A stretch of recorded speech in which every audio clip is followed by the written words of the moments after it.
5, 4, 3, 2, 1.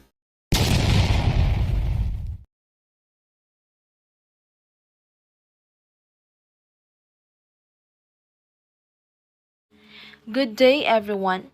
My topic is all about nature and effect of obligations, and I choose Article 1175 to Article 1177.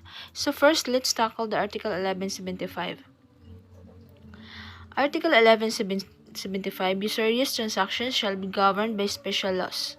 Ito ay may kinalaman sa loan or meaning of simple loan or motum. Let's define the meaning of simple loan or motum. It is a contract whereby one of the parties delivers to another money or other consumable thing upon the condition that the same amount of same kind and quality shall be paid. At kung ito ay pautang, pwede itong gratuitous or with stipulation to pay interest. So, pautang, normally, merong interest. And para masabing usury, let's define the meaning of usury. Meaning of usury. Contracting for receiving interest more than the amount allowed by law for the loan or use of money, goods, chattels, or credits. So, ang pinag-uusapan dito ay interest rate, na ang sabi, kinoconsider itong usury na kapag ito ay sobrang taas. For example, kapag nagpapautang ka ng 20%, ito ay tinatawag na usurious or usury. Pero ang tanong, relevant ba itong provision under 1175? So, let's see. First, let's talk about requisites for recovery of interest. Ang sabi, para ikaw makapaningil ng interest sa isang contract loan, dapat daw, number 1, the payment of interest must be expressly stipulated or napag-uusapan. So, number 2, the agreement must be in writing. Di pwedeng po at opo ka lang. And number 3, the interest must be lawful. So, ito ang relevant na provision or usury law. Ang sabi, usury law is now legally non-existent. So, wala na. Superseded kumbaga by Central Bank Circular number 905 effective January 1, 1983. And the second is rate of interest is not subject to any ceiling such as the one prescribed in the usury law. So, ibig sabihin, pwede kahit magkanong rate, wala nang siling-siling na kagaya dati. Next is presumption as to interest and installment. Article 1176. The receipt of the principal by the creditor without reservation with respect to the interest shall give rise to the presumption that said interest has been paid.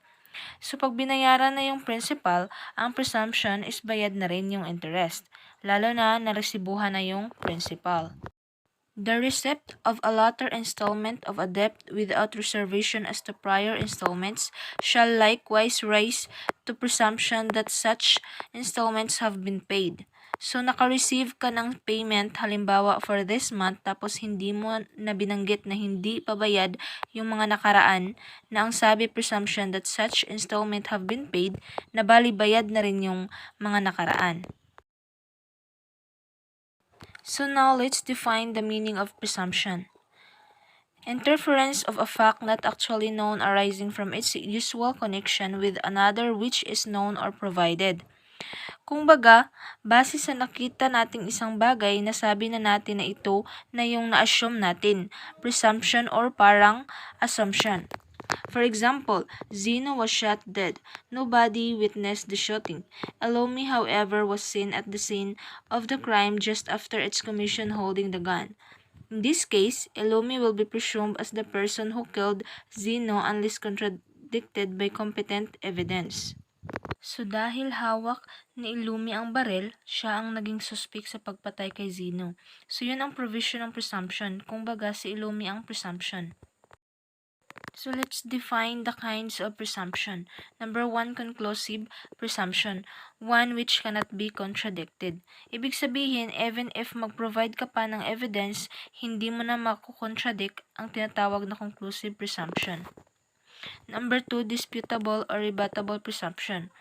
one which can be contradicted or refuted by presenting proof to the contrary. So, tinatawag na rebuttable halimbawa sa interest. Ibig sabihin, kung kaya ipakita ni creditor na talagang hindi pa bayad ang interest, makukulikta niya yung interest.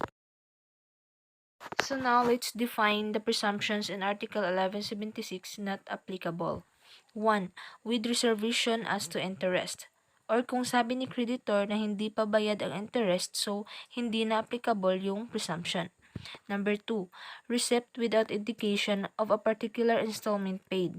Meaning, kung walang indication or kung pang anong installment siya, di natin pwede i-assume. 3. Receipt for a part of the principal. Kapag tingi-tingi ang pagbayad ng principal, hindi rin ito applicable na i-presume na bayad na ang interest. 4. Payment of taxes. Siyempre, kailanman hindi magpipresume ni BIR na bayad na si taxpayer. 5. Non-payment proven.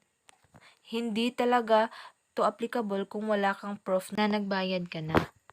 So, this time, we will tackle the remedies available to creditors or mga pwedeng gawin ni creditors in case na hindi makabayad. So, ito ay pasok sa Article 1177 ang tungkol sa mga karapatan ni creditors. Article 1177. The creditors, after having pursued the property in possession of the debtor to satisfy their claims, may exercise all the rights and bring all the actions of the latter for the same purpose, save those which are inherent in his person. They may also impugn the acts which the debtor may have done to defraud them. Na ang sabi, si creditor meron siyang right to ask the court to impugn the acts na ginawa ni debtor to defraud them. So, ito yung mga remedies available to creditors. 1. Exact fulfillment with right to damages. 2. Pursue the liveable property of the debtor. So, pag hindi pa talaga makabayad, so pursue the property of the debtor. So, sa property na tayo pupunta. At ibenta lahat yun para maging cash pambayad sa utang. Number 3, exercise all the rights and bring all actions of the debtor except those inherent in his person. And number 4, sa tulong ng korte, the creditor may ask the court to rescind or impugn acts or contracts which the debtor may have done to defraud him if he cannot collect in any other manner. So may karapatan si creditor to impugn the contract. So for example, Ginta is indebted to Pariston in the amount of 600,000 which he could not pay on due date. Ginta owns car worth 480,000 and Morel is indebted to him for 80,000. Before due date, Ginta sold his land worth 400,000 to Goto. So, hindi makabayad si Ginta sa due date kay Pariston ng 600,000. Pero merong sasakyan pala si Ginta na worth 480,000 at meron pa siyang pinautang kay Morel na worth 80,000. Ganun pa man, hindi pa rin sapat kasi hindi siya aabot ng 600,000. Ang sabi dito, before due date, si Ginta ay nagbinta ng kanyang lupa na worth 400,000. Pero hindi pa rin makabayad si Ginta kay Pariston, so ano ang mga remedies ni Pariston or ni creditor? Ito yung mga karapatan ni Pariston. Number 1, Pariston may bring an action for the collection of the 600,000 debt with a right to damages. Bring an action, so ibig sabihin, kakasuhan mo itong si Ginta para makolekta yung 600,000.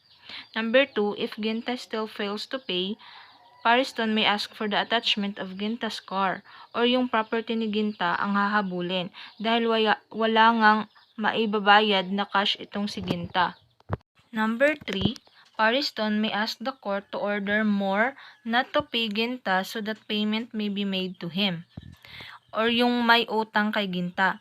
Pwedeng i-ask ni Pariston sa court na hindi nabayaran ni Morel si Ginta, which is yung may utang kay Ginta, bagkus doon na lang ibigay kay Pariston yung bayad ni Morel para kay Ginta dahil nga may utang pa si Ginta kay Pariston. Number 4, Pariston may ask the court to cancel the sale made by Ginta to Goto. Pwede i-ask sa court na ipakancel ni Pariston ang pagbibinta ni Ginta ng kanyang lupa kay Goto dahil nga bakit niya ibibinta ng before due date yung property niya tapos hindi naman siya nakabayad pagdating sa due date. Dahil alam ni Ginta na pwedeng habulin ang properties niya pag hindi siya nakabayad, kaya bininta niya ito. At dahil dito, pwede ipakancel ni Pariston ang pagbibinta ni Ginta ng kanyang property. So that's all. Thank you for listening and good day everyone.